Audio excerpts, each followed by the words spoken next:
大家好啊，我是知青，今天来点大家想看的东西。上期视频我们讲了新店长和老秦我在小米员工群里发生口角的事情，内容这么精彩的群当然不止一个，所以这期我们趁热打铁水一期视频，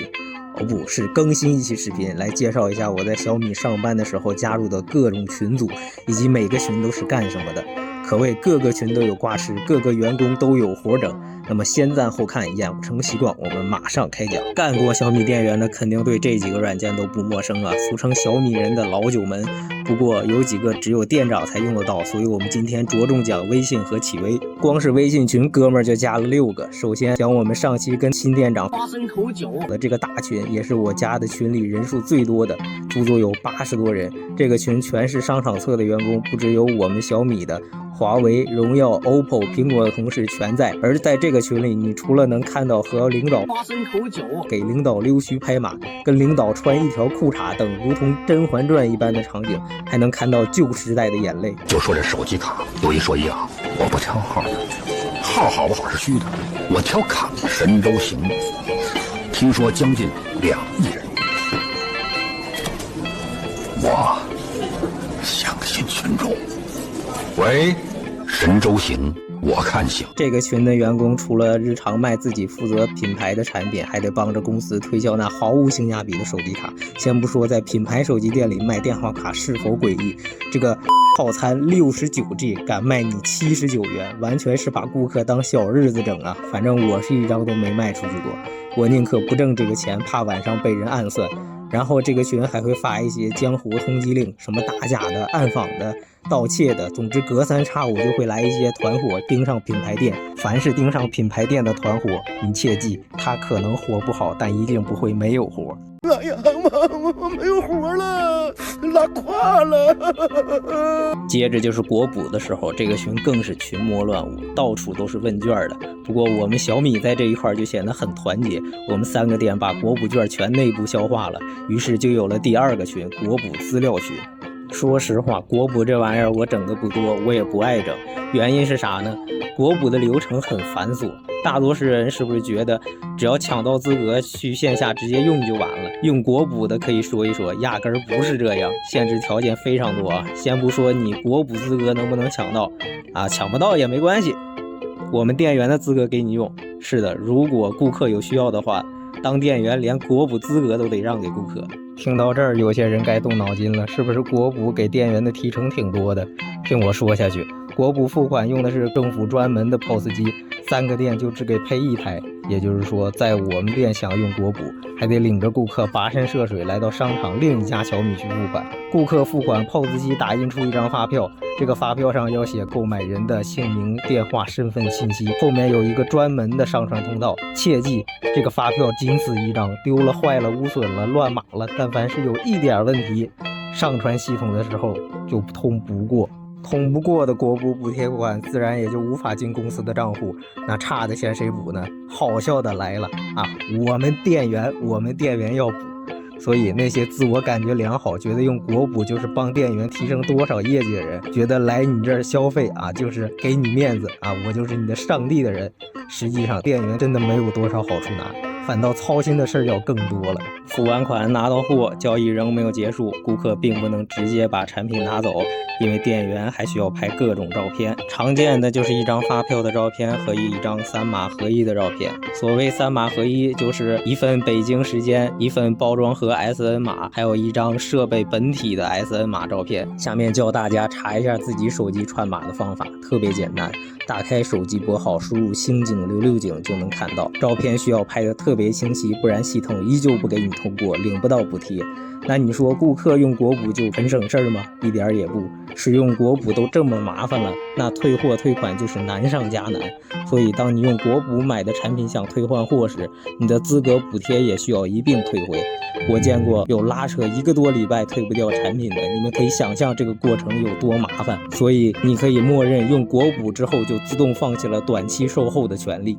以上就是建这个群的目的所在。下一个群是政策通知和反馈群，这个群就比较无聊了，就是字面意思啊，发各种产品的价格、政策之类的变动，零售通其实实时都能查得到，所以就不多说，直接跳过。然后我想提一嘴这个积分兑换群，这个群存在没有多长时间，满打满算也就1个月，就是不知道商场哪个领导抽风了，想出用商场购物攒下来的积分换我们品牌店的产品。你他娘的还真是个天才！看过之前视频的都知道我们店付款账目系统有多复杂，而且完全独立于商场，你要用商场的积分换购我们的产品，不亚于拿前朝的剑斩本朝的官。我们当时入不了账的大多数产品都发到这个群来记录了。小米之家这个群是我们商场3家小米门店所有员工都在的一个群，大概10几个人。这个群每天闭店的时候都要发店里的营业额以及样品收到库房的照片，还必须是带水印的那种。我记得少拍一次罚50来着。有好几次我上晚班都走出商场大门几百米远了，才想起来没拍照，赶紧连滚带爬的跑回来补拍。这项活是商场后来加的，我刚入职的时候还没这要求，绝对的脱裤子放屁啊，吃饱了撑的。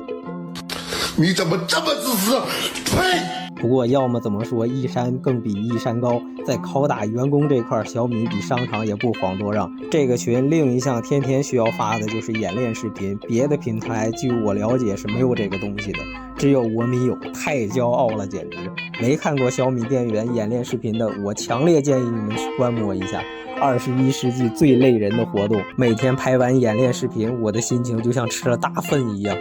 脑海中就一句话：那年18，站着如喽啰。最后讲我使用频率最高的一个群，小分队，也就是我们店的小群。有的晨读视频要在这个群里发，你没听错，还有早自习录视频这一档子事。不过跟前面的演练视频比起来，晨读也只能算是个萝莉。都有晨读了，怎么少得了考试？小米隔3差5就会让你考一次试，虽说是开卷考试，连答案都给你了，但是有一点需要注意，绝对不要把选项填错，填错你就等着罚抄错题吧。在小米当店员能让你一夜回到高中时代。这个群还会发任务指标，就是给你派活，每周大概要卖多少东西，主推什么产品，下的任务大概率是让你完不成的，所以也不用太担心，听天由命就行。然后又是这个破收银系统，一旦账目对不上就要费死个劲儿的整改，有的时候麻烦到要改1上午，还不见得能改完。当然除了商场侧的领导会喷人，小米侧也有这个优良传统，不过不是直接怼我们这些小店员，而是压力我们小米侧的店长，毕竟只有他才是小米的正式员工嘛。然后这个群每个月初都会发我们的排班，每个店就3名牛马店员，为了人人有活干，天天有班上的理想，要保证榨干员工每一滴价值，于是天才的领导们发明了倒班。下面请看我们店去年11月份的排班，如果不请假，真的1天休假都没有。这里我把我个人的排班单拎出来，其实一共就4种排班，其中早班上班的时间是最短的，只要5个小时就够了，最长的是中班，要9个小时。听上去可能还好，但你知道这是1天都没有办法休息的情况，而只有早班和晚班交接的时候，第一天下午3点下班，第二天下午3点上班，这一段时间才算我们真正意义上能稍微休息的时间，但这也不能完整算作休息1天，而且大家都愿意上早班，偏偏早班排的最少，每周只给你排1天，每个人的排班都差不多，遵循的一种规律，1天早班2天晚班，这样循环，遇到5、6日就把该上的早班替换成全天班，晚班替换成中班，既有让你早出的早班，又有让你晚归的晚班，保证打工人的痛苦让你全体验一遍。这么下来，反正我觉得一点不比每天8小时上6休1轻松。最后这个群还会发一些特别的任务，比如刷好评，这就不得不提另一个 APP 企业微信了。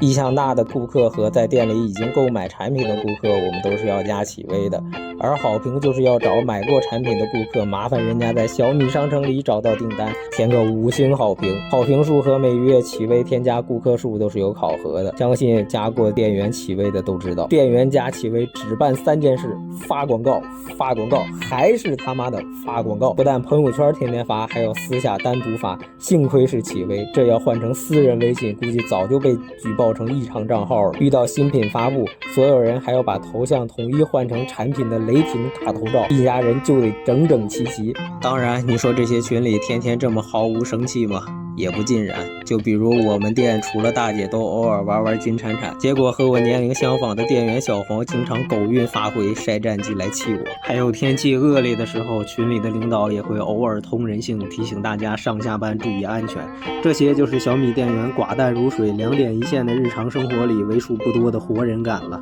那么以上就是关于小米员工群里都会发什么的全部内容了。喜欢这期视频的话，别忘了给 UP 一个点赞、关注和收藏，你们的支持是我持续更新的动力，我会继续分享真实工作日常。我们下期再见。